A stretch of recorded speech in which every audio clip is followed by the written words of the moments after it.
people are getting laid off and immigrants are getting deported. If that is not an indicator of what this economy is getting ready to look like, I don't know what to tell you. Y'all need to pay attention to your money. I'm going to tell you right now, your retirement needs to come first. What I'm trying to say is, at the end of the day, your retirement needs to come first with this economy, because if they're laying off Black women as well as deporting immigrants, those positions that they usually hold is very hard to hire people at, because they genuinely don't make that much. And so they're going to start having to import or figuring out another way to get these things done, which I feel like is going to increase how much we're paying for things. Inflation is already a thing. It's just going to keep going up. And so that is a strong indicator. So you can't be frivolous with your money. Focus on retirement. What's up, everyone? Welcome back to our YouTube channel. My name is Teresa. And I'm Scholar, and here is what we have for you today. Today's topic, we want to explore more on how nearly 300,000 Black women has lost their job in the past few months. And yes, you heard me right. And before you scroll away, let's talk about this. Why is it happening and what it means for all of us. But before we dive ahead, let's first watch how people have reacted and are reacting to the ordeal scenario of the 300 Black women who lost their jobs in the US. Let's see how people have reacted, and then we're going to come back with a full commentary at the end of the video. So stay tuned. The new unemployment numbers just came out for August, and once again, it's bad news for Black people. 3 quick takeaways. Number 1. Black unemployment is the worst since the pandemic. The Black unemployment rate soared to 7.5% last month, the highest level since 2021. That's 56% higher than the record low 4.8% in the Biden-Harris administration, and more than double the white unemployment rate of 3.7%. Number 2, young Black people are suffering.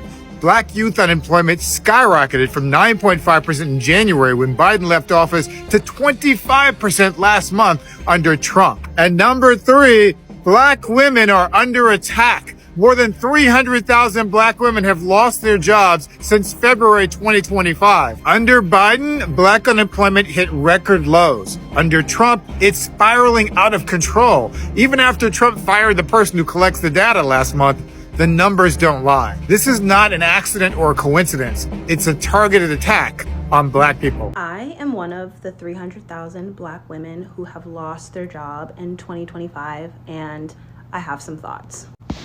It is no secret that being a Black woman in America is ghetto, period, point blank. But being a Black woman in the workforce, the masking that you have to do, the microaggressions that you have to fight, the code switching that goes on, all of the things, the hoops and the mental gymnastics that you have to go through in office, navigating social interactions with your coworkers is exhausting. If I was in office and had braids in my hair, my white male supervisor would loudly make a comment in front of anybody else who was in the office saying, "Oh, you switched up your hair. I almost didn't recognize you." Of course, this in turn makes people turn around, making you feel ostracized, making you feel put on the spot for literally the hair that grows out of your head and wanting to do a different style. Meanwhile, he's over there with 4 pieces of hair and a hairline that search and rescue is looking for, but I'm the one that's being put on display, right? All of this to say, being part of the 300,000 Black women who have been let go from the workforce, I was a federal government contractor. I feel kind of lost in this moment. I've been applying. You all know how the job boards are looking these days, and I feel so liberated and so lost at the same time. Being in the workforce since 2015 when I graduated from college and working in mainly predominantly white spaces, the more I learn about the nervous system, the more I realize how wrecked mine has been and was, and all of which led up to that in my professional career. And if we even want to take it a step back, going to a PWI, and if we even want to take it a step back, it would be growing up as a suburban Black girl. That the 300,000 Black women in losing their jobs have been able to at least rest more than you have been before. I'm trying to find the balance between beating myself up and frantically looking for a job and actually letting my nervous system take a beat and realize what I had been going through and what I'm continuing to go through and what it was doing to me, and giving myself the gift of a calm nervous system is all I really want at this point, besides a paycheck. It's all I want for myself and for women who look like me. I'm doing my best not to tie my worth to the job that I had, the way I lost my job, and trying not to tie my worth into how quickly I can find a job. And these things happen now more than ever, and that there is a community of women out there that are going through the exact same thing I'm going through. Just trying to find the peace of mind that I need to operate in 2025 as a Black woman. So if you too are part of the 300,000 in the DMV area who have lost their jobs, I'm here too. We're showing that 300,000 Black women have left the workforce in the last 3 months. And this is based in the US, it's based on US data, but I can tell you, being on the ground, the numbers in terms of the scale are similar in the UK and in Europe. I know a lot of Black women, especially Black women in tech, who've been laid off because Black women typically hold roles that are not in profit-making sectors across the business. And when we look at the economic downturn, we've got high inflation, slow growth. Any areas in the business that are not what we would deem as money-making, they are getting cut, and these are staffed by Black women. And so this is one of the reasons why I'm so passionate about us hosting the Black Girls Tech Summit this year.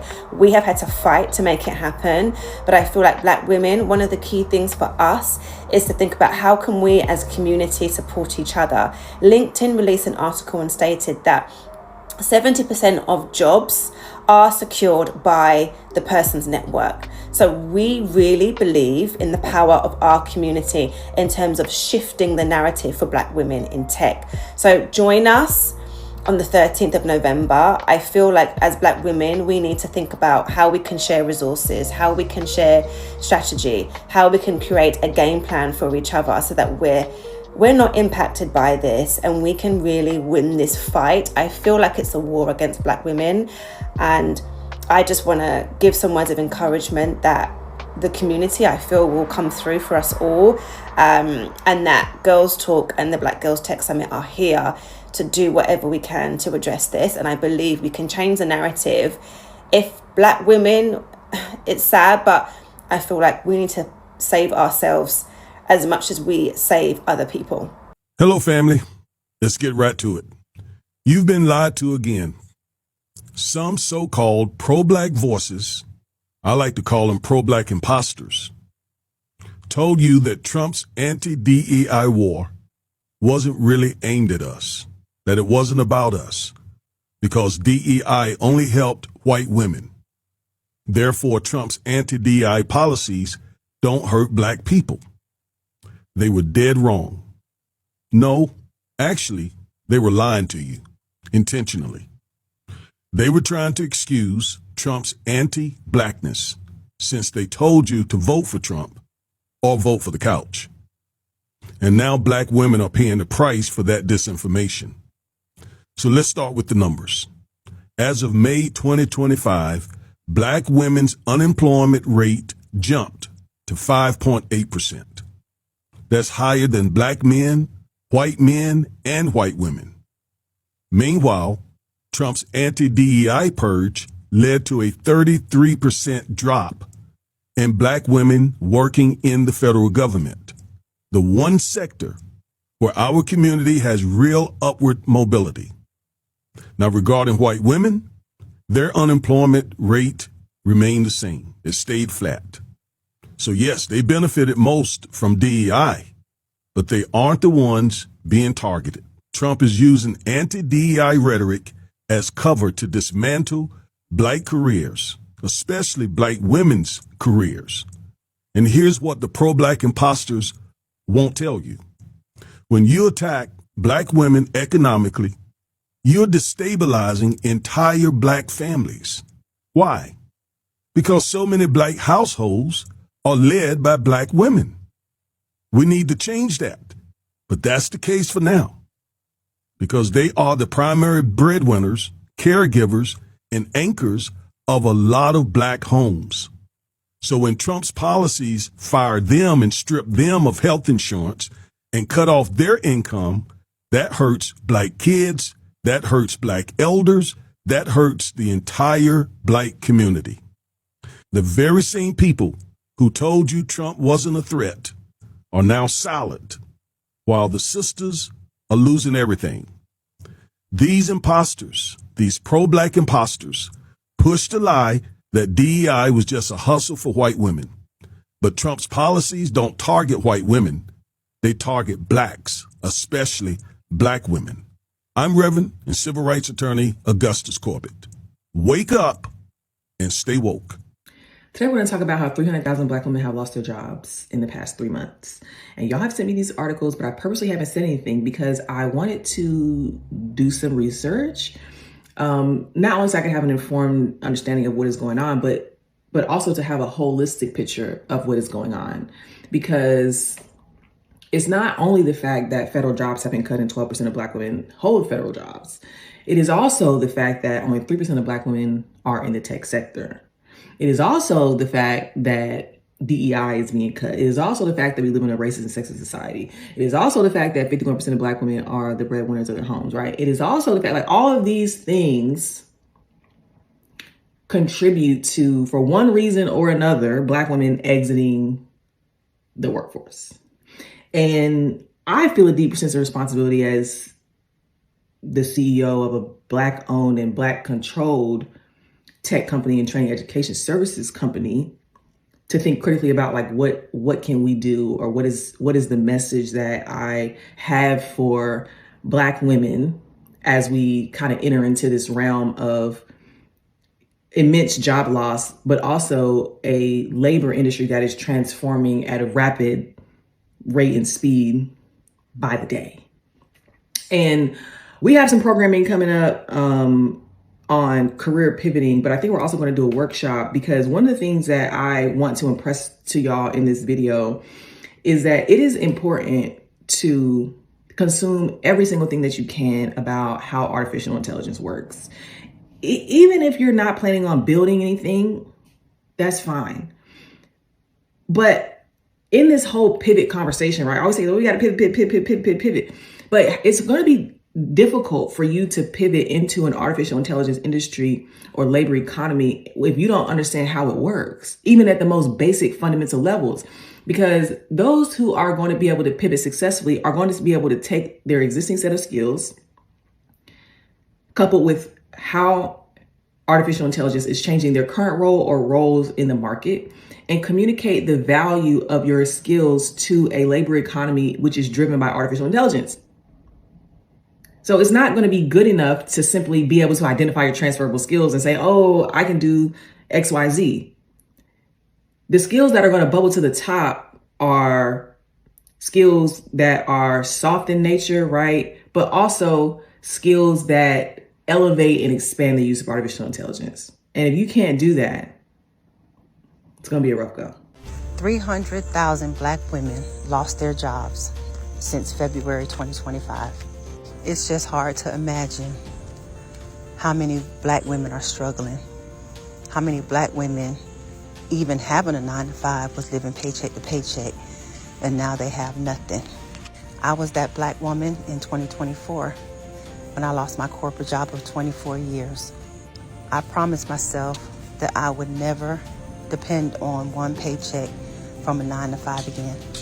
That's why I started my own online business. I was already on social media, so why not make money? All you need is Wi-Fi, a cell phone, and a willingness to learn something different. I'm a Gen Xer, and we need retirement funds, or we will be old and broke. Okay, but no, hold on. I'm so thankful that we are really on this topic of black women losing their jobs, because can we talk about how they fired us? Because God damn it, I worked a full day, logged out, got a phone call, 4:00. You fired. Turn the equipment in immediately. Huh? If you don't turn the equipment in, you getting legal charges for theft. Huh?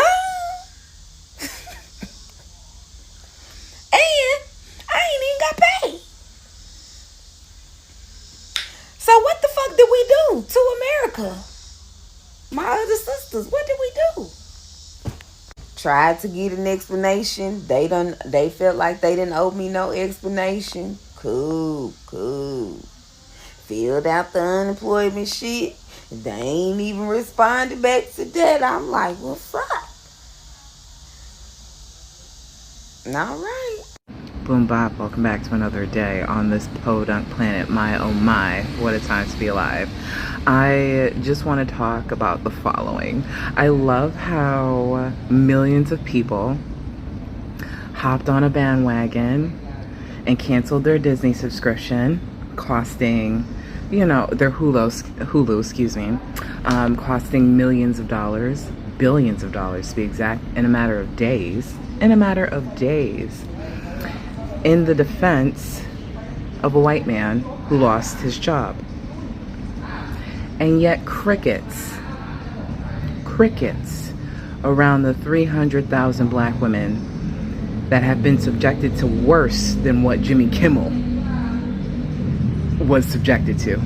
Is that the person who got there? I think that's the person, right?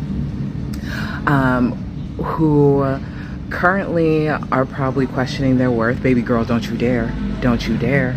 Okay? These people could not handle your shine. FYI. But I just find it so interesting. And I understand because, to some extent, because this feels like a passive, easy way to engage in activism.